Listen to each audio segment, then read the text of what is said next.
성도 여러분, 무더운 날씨 어떻게 한 주 잘 보내셨나요? 이제 날씨가 정말 많이 더워진 것 같아요. 우리 지난주부터 이제 장마가 시작이 되었다라고 하는데 비는 뭐 그다지 이렇게 많이 오는 것 같지는 않은데 희한하게 이렇게 비가 그래도 듬성듬성 와서 그때마다 좀 습하고 이런 경우들이 좀 있었던 것 같습니다. 저는 뭐 되게 실내에 있다 보니까 밖에가 더운지 추운지 그런 것들이 좀 구별이 안 되더라고요. 어쨌든 무더운 날씨 가운데 여러분들 또 각자의 자리에서 최선을 다하신 성도님들 사랑하고 축복합니다. 오늘 말씀은 하나님의 방법대로 일하십니다 라는 제목으로 함께 은혜 받길 원하는데요. 우리가 계속 새벽마다 우리 이 말씀을 계속 나누고 있습니다. 역대상 말씀이 이제 어느덧 다음 주 월요일이면 이제 역대상 말씀이 다 끝납니다. 역대상 말씀을 쭉 보면서 참 많은 깨달음과 잘 알고 있는 말씀들이었지만 참 다시 한번 내 자신을 돌아보는 그런 시간들이 아니었나라는 생각을 다윗을 통해서 한번 좀 해봤던 것 같습니다. 오늘 제가 이렇게 우선 말씀의 자리에 오기 전에 설교도 안 했는데 이렇게 땀이 나더라고요. 너무 찬양이 너무 뜨겁고 너무 감사했고 참 하나님께 참 오늘 예배가 이렇게 찬양부터 뜨거우니까 너무 감사하다. 제가 아까 올라오기 전에 참 감사 기도를 드렸는데 아까 우리 권종 집사님이 말씀하신 것처럼 제가 찬양 인도를 목사님이 하시기 때문에 제가 계속했지만 원하신다면 제가 싱으로서 드리고 얼마든지 우리 권종 집사님 찬양 인도하셔도 되니까 불만은 아니지만 약간 아까 딱 듣기에 왜 나는 안 시키는가 약간 그런 마음이 좀 들었습니다. 얼마든지 제가 섬길 마음이 있으니까 우리 권종 집사님 언제든 열려 있습니다. 오늘 역대상을 말씀을 제가 이제 묵상하면서 오늘 이 본문이 참 우리에게 참 귀하구나라는 생각을 좀 해봅니다. 제가 역대상의 핵심이 뭘까? 제가 이렇게 묵상을 하면서 쭉 한번 제가 돌아봤습니다. 역대상의 핵심은 하나님의 온전하심이 아닐까? 하나님께서 그 백성을 완전히 인도하심을 나타내는 그 말씀이 아닌가? 저는 그런 생각을 좀 해봤습니다. 그것이 바로 다윗 왕이었고 또 다윗 왕이 바라고 바랬던 것이 뭡니까? 바로 성전 건축이었죠. 비록 자신이 성전 건축을 하지 못하지만 다음이 이어질 바로 솔로몬에게 자신의 아들에게 그 모든 재료를 다 준비해 주잖아요. 역대상은 22장부터 29장까지 성전 건축을 준비하는 다윗에 대한 이야기를 다루고 있습니다.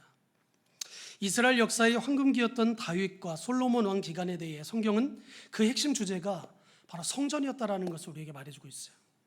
사실 하나님은 영토를 얼마나 늘렸나 보다, 전쟁에서 몇 명을 상대했는가 보다, 인구가 몇 명이었는지 보다 성전을 짓기를 원했고 그 집을 지었던 과정을 중요시 여겼다라는 거예요.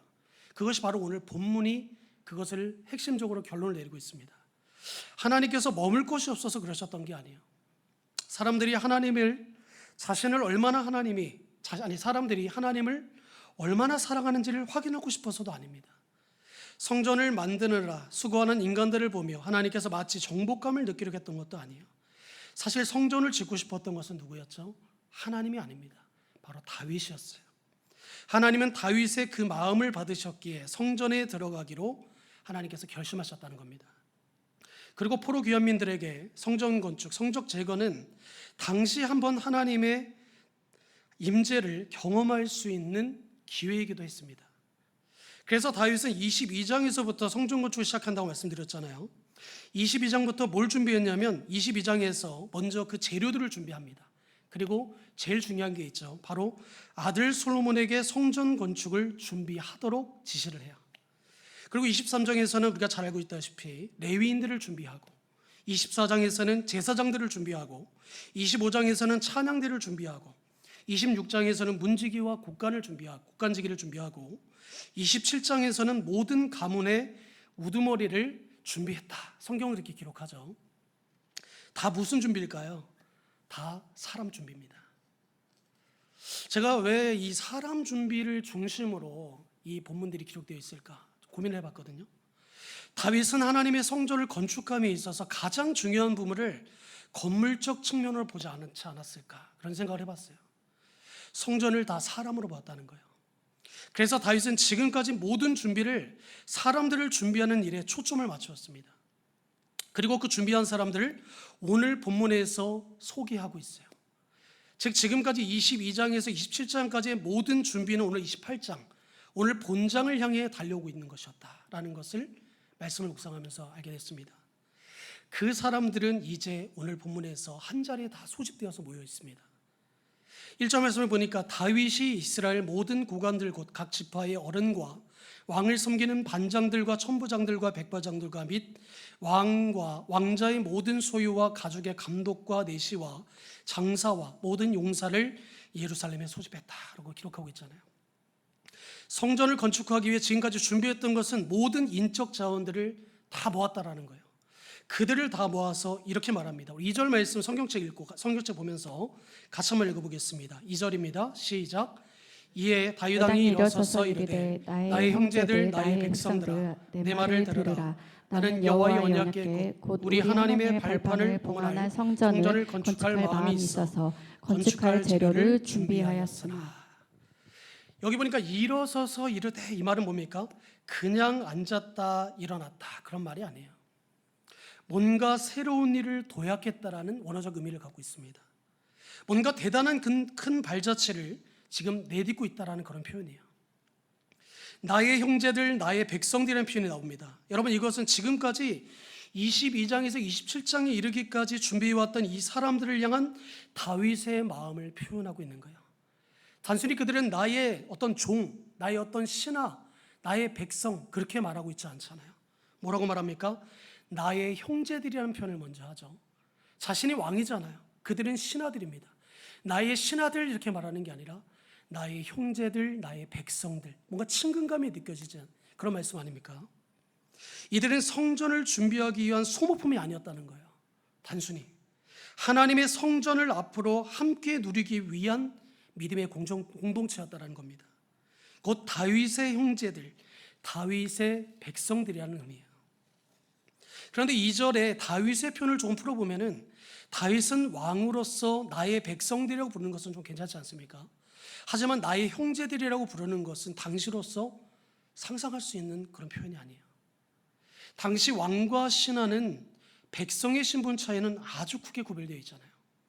그럼에도 불구하고 지금 다윗은 그들을 향해 나의 형제들이라고 표현하고 있어요. 다윗이 이렇게 표현한 이유는 무엇입니까? 신분에 상관없이 하나님 앞에서 성전을 함께 건축해 나갈 믿음의 형제들이라고 그들을 바라보았기 때문이라는 말이에요. 여러분, 이 자리에서 말씀을 전하는 사람이 있고 또 이 예배를 준비하기 위해서 물 묻힌 손수건을 준비하는 분도 있고 또 찬양을 준비하는 분도 있고, 지난주 우리 월요일 본문이 이 레위인들을 세우는 건데 그 내용에 보니까 그런 내용들이 나오더라고요. 모두가 각자가 보여지는 곳에서 보여지지 않는 곳에서 그 예배를 준비하고, 과거에는 제사죠. 그 예배를 준비하면서 온전히 하나님 앞에 드려지기 위해 제사장들을 섬겼던 레위인들의 모습, 오늘날 우리 광일교회의 각자 성도님들이 맡으신 거룩한 레위인들의 모습이 아닌가, 저는 그렇게 생각해 봅니다. 그러니까 지금 다윗은 왕으로서 사람들 앞에 선 것이 아니라는 거예요. 앞으로 함께 하나님을 섬기는 믿음의 형제들로 그들을 바라보며, 나 혼자 왕으로서 내가 그것을 다 진두지휘해서 나가는 것이 아니라 너희들 각자가, 오늘날 얘기하면 너희들 각자 한 사람 한 사람이 예수님 하나님이 세우신 교회고, 너희들이 다 공동체고, 너희들이 하나가 되었을 때, 한 공동체가 되었을 때 하나님이 세우신 건물이 교회가 아니라 우리 각자가 하나님이 세우신 하나님의 존귀한 교회라는 것을 오늘날로 표현하면 그렇게 표현할 수 있는 겁니다. 그리고 2절 하반절에서 뭐라고 말합니까? 나 다윗은 여호와의 언약궤 곧 우리 하나님의 발판을 봉헌할 마음이 있어서 준비했다. 이게 무슨 말인가를 좀 찾아봤어요. 이게 정말 중요한 말인데요, 여호와의 언약궤라는 말은 지금까지 역대상 줄거리의 핵심 단어였어요. 그 언약궤를 본문에서 다윗은 오늘 본문에 뭐라고 말합니까? 하나님의 발판이라고 부르고 있습니다. 여러분, 이 언약궤 때문에 누군가는 죽었잖아요. 그래서 3년 동안 다윗이 그것을 자기에게 갖고자 하는 그런 사건도 알죠. 결국에는 나중에 그것이 성전에 들어올 때 자기 바지가 내려가는지도 모르고, 체면이고 체념이고 다 필요 없었잖아요. 하나님의 그 언약궤가 들어왔을 때, 이 모든 언약궤가 들어왔을 때 얼마나 기뻐했습니까? 그러니까 그만큼 역대상의 핵심적인 단어 중에 하나가 바로 이 언약궤이기도 했습니다. 그러나 여기에서는 아주 명확하게 마치 우리가 여기서 표현하는 것처럼 하나님의 발판이다라는 이 편, 발판은 뭡니까? 과거 성경에서 발등상이라고 했는데 발을 편하게 올려두는 판, 그것이 바로 오늘 여기서 말하는 발판이라는 표현이더라고요.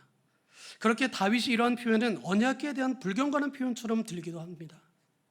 거룩한 하나님의 임재를 상징하고 보여주는 언약궤를 하나님의 발판으로 다윗이 부르는 것은 옳지 못한 표현처럼 들릴 수 있어요. 그러나 여기에는 아주 명확한 성전 언약궤에 대한 다윗의 신앙 고백이 담겨져 있습니다. 성전의 언약궤에 대한 다윗의 표현이 왜 중요했을까요? 이 표현 자체로 의미가 있는 것일까요? 그것은 아닙니다. 어떤 실체의 상징적 표현이에요.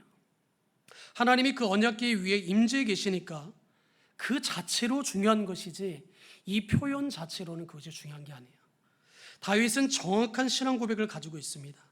이 성전 자체는 아무런 의미가 없고 다만 하나님이 거기 언약궤에 임재해 계시기 때문에 그것이 소중한 것이다라는 것을 이야기해주고 있기 때문에 발판이라는 표현 자체를 봤을 때는 뭔가 불경건하고 뭔가 하나님 앞에 버릇없는 것 같고 원래 얘기하면 좀 뭔가 개념이 없는 것처럼 보일 수 있지만 그것이 아니라는 거예요.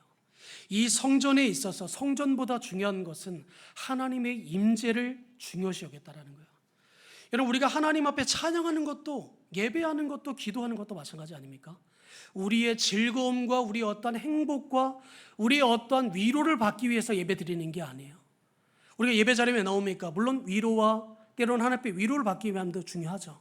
그러나 이 예배가 온전히 하나님 앞에 올려지기를 바라는 것, 우리가 영광받는 것이 아니라 우리가 드러나는 것이 아니라 우리가 하나님 앞에 드려지는 예배를 통해서 오직 하나님 홀로 영광받기를 원하는 그 마음, 그렇게 되어지기를 바라는 그 마음으로 우리가 예배 자리에 나와서 하나님 앞에 영광을 돌리고 있는 거예요. 그런데 이렇게 정확한 신앙 고백을 가지고 있던 다윗과 달리 다윗의 후손들은 이러한 소중한 신앙을 어떻게 버립니까? 다 잊어버려요. 그래서 마치 성전 자체가 하나님인 것처럼 그 건물을 중요시하고 그 건물을 우상화해 버립니다. 그래서 예수님 당시에 예수님께서 성전 모독죄를 범했다고 예수님을 어떻게 합니까? 십자가에 못 박아 버리잖아요. 예수님께서 저 성전을 허물라 내가 사흘 만에 다시 세우겠다고 하신 것은 성전 자체가 아무 의미가 없다라는 거예요. 성전 가운데 임재해 계시는 하나님이 중요한 것이지 하나님을 바르게 온전히 섬기지 못하면서 성전 건물만 떠받들고 높이는 것은 절대 바른 신앙이 아니라는 말 아닙니까? 예수님이 그 말씀을 전하셨다가 죽임을 당하신 거예요. 성전 모독죄를 범했다고. 당신이 어찌하여 그런 표현을 하느냐? 당신이 신도 아닌데. 그런 표현이잖아요. 지금도 이스라엘 사람들은 성전의 한쪽 벽을 붙잡고 울며 기도하고 있습니다. 그 벽은 웨스턴 월이라고 하는데 서쪽 벽이라고도 불리고 오늘날 우리가 잘 알고 있는 소위 통곡의 벽이라는 거 들어보셨죠? 지금 이스라엘 땅에 있잖아요. 현재 그 성전 터 위에 뭐가 있습니까? 이슬람, 모스크가 있죠. 이슬람의 예배당, 오늘날 얘기하면 그것이 들어서 있습니다. 여러분, 본문 2절에서 다윗의 신앙 고백처럼 여호와의 언약궤라 할지라도 그것은 하나님의 발판, 발등상에 불과하다는 거예요. 다시 말해서 건물이 중요한 게 아니라는 겁니다. 하나님이 거기 계시면 그것은 하나님의 임재 상징이 되는 것이고 우리가 하나님을 만나는 자리라는 것을 믿어야 된다는 것을 말해주고 있는 거예요. 이어서 3절 본문도 같이 한번 보겠습니다. 3절 같이 한번 읽어보겠습니다. 시작. 하나님이 내게 이르시되 너는 전쟁을 많이 한 사람이라 피를 많이 흘렸으니 내 이름을 위하여 성전을 건축하지 못하리라 하셨느니라. 여러분, 성경을 아무리 찾아봐도 전쟁을 했다고 하나님이 혼내신 적이 있습니까? 혼내신 적이 없어요. 다윗이 피를 흘리며 여러 전쟁에 나가 싸웠잖아요. 그런데 그게 다윗 자신을 위한 전쟁이었나요? 아닙니다. 하나님이 지시하신 거잖아요. 하나님 나라를 위한 전쟁 아닙니까? 그 전쟁을 치르는 것이 무슨 죄가 되겠어요? 그건 죄가 아니잖아요. 하나님이 가나안 땅을 정복하라고 했고 그 이방인들의 모든 우상들을 제해버리고 그들이 갖고 있는 모든 그 문화와 그들이 갖고 있는 우상들을 다 없애버리라고 했잖아요. 왜? 너희들이, 나의 백성들이 그들의 잘못된 죄상으로 인해서 멸망당할까 두려워. 하나님께서 그것을 걱정하셔서 그 모든 것을 제해버리라고 했잖아요. 다윗은 누구보다 그것을 잘 알고 초대왕이었던 사울왕도 그것을 잘 알고 있었어요. 근데 결국 하나님의 뜻과 벗어나서 이스라엘 백성들이 하나님을 배신하고 배반하고 등을 돌렸을 때 결국 그들을 하나님이 어쩔 수 없이 다시 돌려오게 하기 위해서 그들에게 때로는 징계를 보내시고 대적을 보내서 그들의 그 상황만 보면 아프고 멸망이고 절망 가운데 있지만 그것 또한 결국에 하나님이 그들을 돌아오게 만들었던 거 아닙니까? 역대상 말씀도 그런 내용이잖아요. 여러분, 우리가 오해하면 안 됩니다. 피를 흘린 사람은 성전을 질 수가 그런 자격이 없구나, 이렇게 오해하면 안 됩니다. 오늘 본문은 히브리 원어 성경으로 직역하면 너는 전쟁의 사람이다, 피를 흘렸느니라, 이렇게 되어 있더라고요. 개역개정에 나오는 많이, 왜냐면이라는 이 표현은 원어에 나오지 않아요. 그리고 그 피가 누구의 피인지도 정확하게 나와 있지 않습니다. 이 부분을 신학학자들 중에는 다윗 자신의 피일 수도 있다, 이렇게 해석하는 그런 신학자들도 있습니다. 그래서 너는 성전을 짓지 못한다, 너는 성전에서 피를 흘린 사람이라고 해석할 때 그동안 너는 전쟁을 하나 너무 피곤하고 지친 사람이다, 성전을 지을 힘이 없다라고도 해석할 수 있는 거예요. 그것이 맞다고 한다면.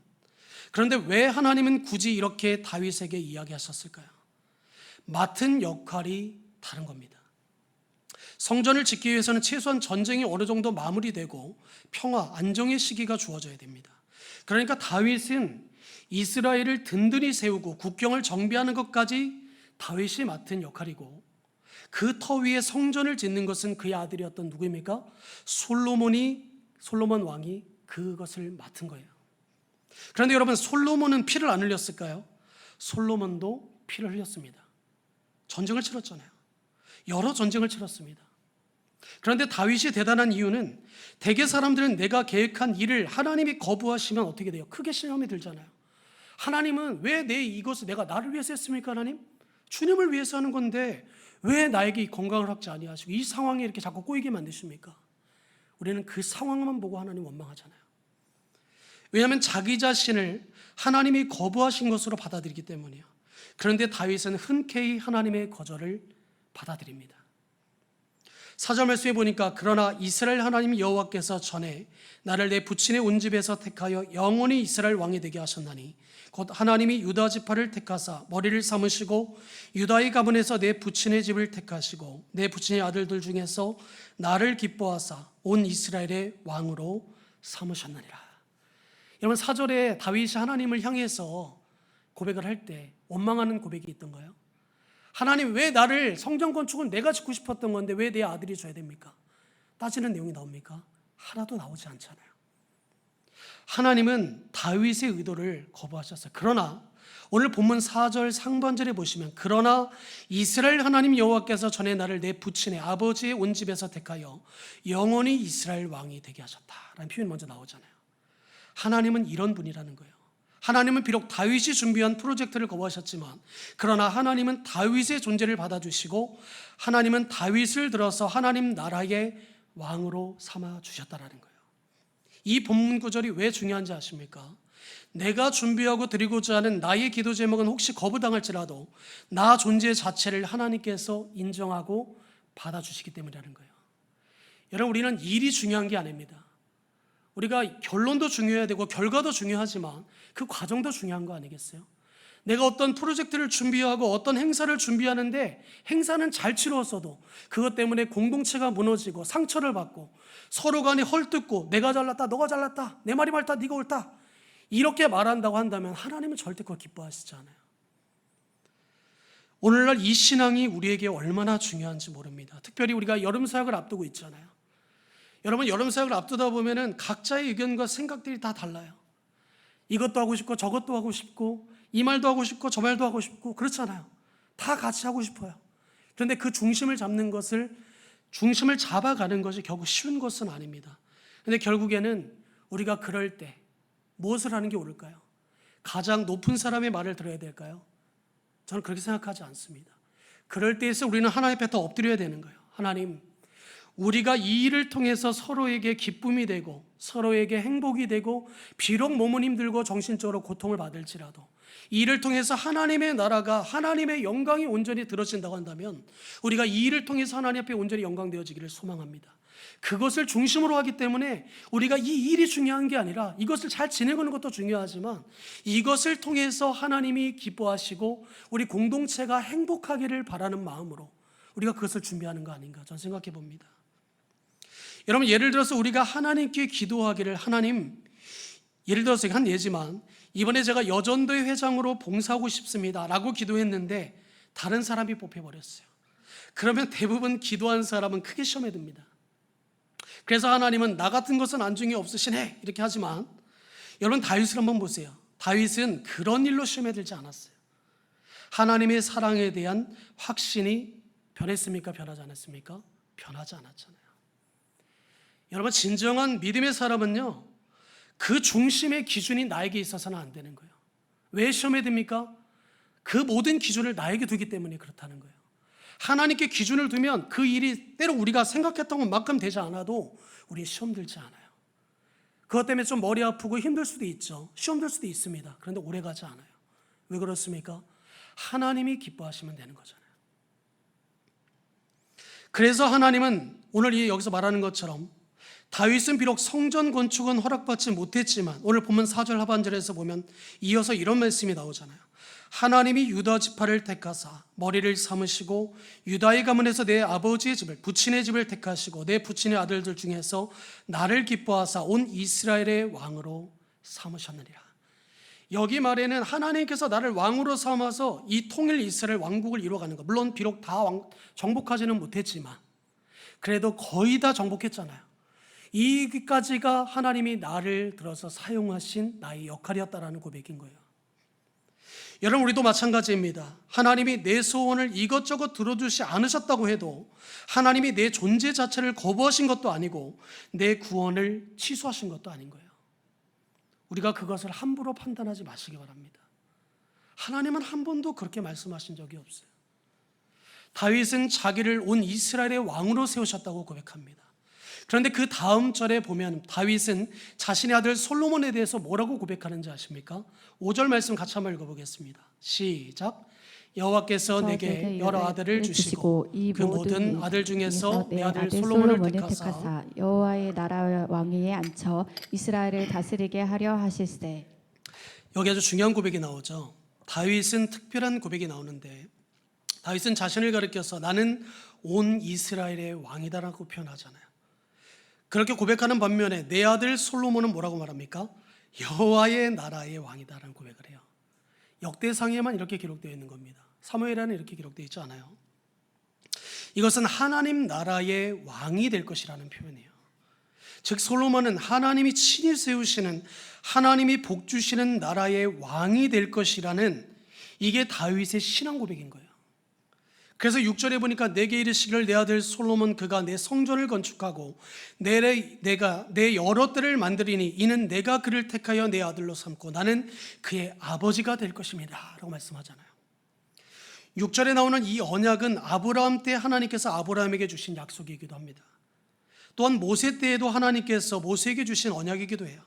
그런데 같은 언약을 지금 누구에게 주고 있습니까? 솔로몬 왕에게 주고 있는 거예요. 이 언약이 있었기 때문에 성전의 건축에 대한 더 큰 확신이 있었던 것입니다. 건물을 떨렁 짓는 것이 아니라 그 건물을 통해서 하나님과의 온전한 관계와 만남, 교제를 하나님께서 계속 이어가시겠다라는 거예요. 하나님이 이어서 7절에도 이렇게 약속하십니다. 여기 보니까 그가 누구입니까? 솔로몬이죠. 그가 만일 나의 계명과 법도를 힘써 준행하시기를 오늘과 같이 하면 내가 그의 나라를 영원히 견고하게 하리라 하셨느니라. 여러분 이 약속 어디에서도 하셨죠? 사울 왕에게도 했고 다윗 왕에게도 했단 말이야. 너희가 말씀 안에, 율법 안에 있으면 내가 너희의 그 왕위를 보존케 할 것이고 이스라엘을 하나님이 끝까지 책임져 주시고 보호해 주시고 너희와 함께 하겠다고 말씀했던 이 약속. 그러나 너희가 나를 배신하고 우상을 예거나 나 외에 다른 신을 따라 이방인들의 그러한 신들을 받아들이고 문화를 받아들이면 내가 너희를 하나님께서 제버리신다 그랬잖아요. 물론 완전히 그들을 버리신다는 말씀은 아닙니다. 이 말씀이 그런 말씀인 거예요. 너희가 나의 계명과 법도를 힘써 준행하기를, 오늘날 얘기하면 너희가 내 말씀 안에 살아갈 때에, 너희가 내 안에 있을 때에 너희가 안전하다, 그런 표현이라고 저는 생각합니다. 여러분 우리가 이 말씀이 오늘날 우리들에게도 적용되는 거예요. 너희가 하나님의 말씀 안에 있으면 가장 안전하다는 말씀 아니겠습니까? 이제 솔로몬은 하나님이 이렇게 선택해 주시고 높여 주시고 아들을 삼아 주셨으니 그냥 가만히 있으면 다 됐네라는 반응으로 보이지 않잖아요. 그 하나님의 은혜에 대한 반응으로 하나님의 계명과 법도를 힘써 이제 앞으로 준행하라고 말씀하고 있는 거예요. 즉 솔로몬이 다윗 때와 같이만 한다면 하나님은 솔로몬의 나라를 영원히 견고케 하시겠다라는 약속인 겁니다. 그래서 오늘 보면 11절에서 21절까지의 말씀은 아름다운 땅과 영원한 기업을 하나님께서 주셨기 때문에 이제 솔로몬에게 온전한 마음과 기쁜 뜻으로 섬기는 일만 남았습니다. 솔로몬에게 제시된 하나님을 섬기는 방법은 본격적으로 성전을 건축하는 일에서부터 시작되어지는 거예요. 먼저 하나님은 성전을 구체적인 설계도를 주셨다고 오늘 본문에 나오죠. 그런데 오늘 본문에 보면 성전 건축이라는 사명이 아무런 준비 없이 주어지는 것이 아님을 우리는 알 수 있어요. 하나님은 솔로몬에게 사명을 주시고 그를 위한 모든 배경도 허락해 주십니다. 11절 말씀 같이 한번 읽어보겠습니다. 시작. 다윗이 성전의 복도와 그 집들과 그 곳간과 다락과 골방과 속죄소의 설계도를 그의 아들 솔로몬에게 주고. 하나님은 그냥 내가 성전 건축을 너희가 생각하는 대로 너희의 기쁨대로 하라고 하지 않아요. 우리가 잘 알고 있는 방주를 만들 때에도, 우리가 어떤 하나님이 일을 계시할 때도 항상 하나님은 몇 규빗 이런 표현 많이 들어봤죠. 그 사실을 어떻게 만들고 어떤 형식으로 만들고 룸은 몇 개를 만들고 하나님이 다 말씀해 주시잖아요. 이 성전을 건축하는 것도 마찬가지예요. 하나님께서 그에게 성전의 설계도를 주셨다. 이 표현이 중요한 거잖아요. 출애굽기 25장 9절의 모양과 40절의 양식이라는 단어가 바로 오늘날 본문에 쓰인 타프니트라는 원어적인 그런 의미를 갖고 있습니다. 출애굽기 29장 9절과 40절에 보면 이렇게 말합니다. 무릇 내가 내게 보이는 모양대로 장막을 짓고 기구들도 그 모양을 따라 지을지니라. 너는 산과 이 산에서 내게 보인 양식대로 할지니라. 여기 이게 보면은 출애굽기에 나온 그 말씀처럼 하나님은 그 양식, 오늘 본문에서 원어적인 의미로 이 설계도라는 의미가 같은 원어를 사용하고 있어요. 그것을 하나님이 이것을 허락할 때에 마치 하나님은 모세에게 성막 지을 것을 명령하실 때 설계도를 직접 주셨던 것처럼 성전을 지음에 있어서도 동일하게 그것을 하나님이 주셨다라고 말씀하고 있는 겁니다. 애굽을 탈출해 이제 갓 시작된 이스라엘 공동체는 어떤 중심의 공동체였습니까? 우리가 잘 알고 있다시피 성막 중심의 공동체였어요. 혹시 여러분들 그 성막론에서 이 성막이 어떻게 구성되는지 보셨나요?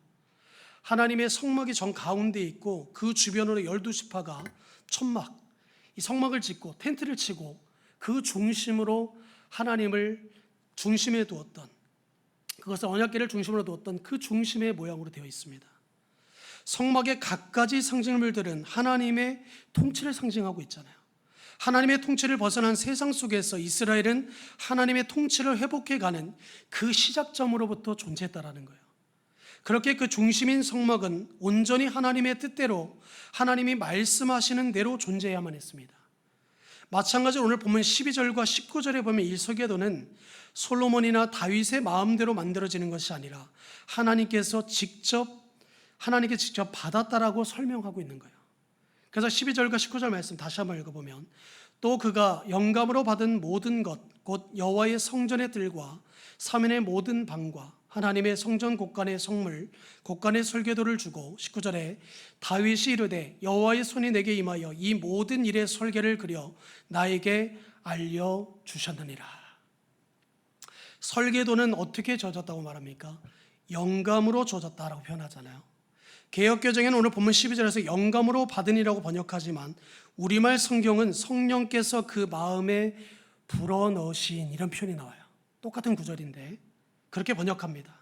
성전이든 성막이든 하나님의 영감, 즉 성령의 가르침대로 지어져야 했다라는 거예요. 성전은 단순히 법궤를 모시는 장소가 아닙니다. 이스라엘 백성들이 성전 공동체로 존재하기 위해, 즉 하나님의 통치하심을 한 자리 한가운데로 모으기 위해 반드시 필요했던 거예요. 그 일은 성령께 순종하는 것에서부터 시작된다라는 것을 의미적으로 말씀하고 있는 겁니다. 여러분, 이는 우리에게도 마찬가지라고 저는 생각합니다. 고린도전서 3장 16절 말씀에 보면 우리가 잘 아는 말씀인데 너희는 너희가 하나님의 성전인 것과 하나님의 성령이 너희 안에 계시는 것을 알지 못하느냐 이렇게 말씀하잖아요. 너무나 잘 알고 있는 말씀이죠. 너희는 너희가 하나님의 성전인 것과 그 다음에 이어지는 말이 뭐예요? 하나님의 성령이 너희 안에 계시는 것을 알지 못하느냐. 오늘 본문과 너무나 유사한 말씀이죠. 우리가 바로 성전이라는 거예요. 성령이 우리 가운데 거하시면 온 우주를 향한 하나님의 통치를 회복해 가신다는 거예요. 이를 위해서 가장 중요한 것은 뭡니까? 성령께 순종하는 것이라고 말하잖아요. 영감이라는 표현이 그런 의미라고 하는 거예요. 내 마음대로, 목적대로, 상상대로 삶을 이끌어가는, 그렇게 가서는 온전한 성전이 될 수 없다라는 거예요. 하나님이 보이시는 대로, 이끄시는 대로 우리의 삶을 온전히 내어드리는 것, 순종하는 것, 성령이 마음에 불어넣으신 진리에 반응하며 살아가는 것, 그것을 의미하고 있는 겁니다. 여러분, 어쩌면 성전 건축이 까다롭고 어려우며 거대한 일처럼 보일 수 있어요. 하지만 솔로몬에게 주어진 성전 건축의 사명은 맨 땅에 해당하는 일이 아닙니다. 하나님이 목적이 되시고 배경이 되시고 준비되시기 때문이에요. 솔로몬은 이미 주신 은혜와 인도함 위에서 그저 누리고 뛰놀기만 하면 됩니다. 이것은 포로귀환의 공동체에게도 너무나 큰 위로였을 거라고 저는 생각합니다. 그 당시야말로 성정 재건이 하는 것이 얼마나 힘들었던 상황이었을까요? 하지만 하나님이 목적이 되고 배경이 되고 준비되는 사실을 알았다면 그들은 용기를 낼 수 있었을 거예요. 우리들도 마찬가지입니다. 결국 우리는 혼자 지어져가는 존재들이 아니라는 거잖아요. 우리는 성령 안에서 하나님이 거하실 처소가 되기 위하여 그리스도 예수 안에서 서로가 서로의 어깨를 메고 서로가 서로에게 같이 손을 잡고 함께 지어져가는 존재라는 거예요. 그게 공동체인 겁니다. 에베소서 2장 22절 말씀을 함께 읽고 마침 한번 봤으면 좋겠는데요. 우리 에베소서 2장 22절 한번 찾아볼까요? 에베소서 2장 22절. 에베소서 2장 22절입니다. 에베소서 2장 22절.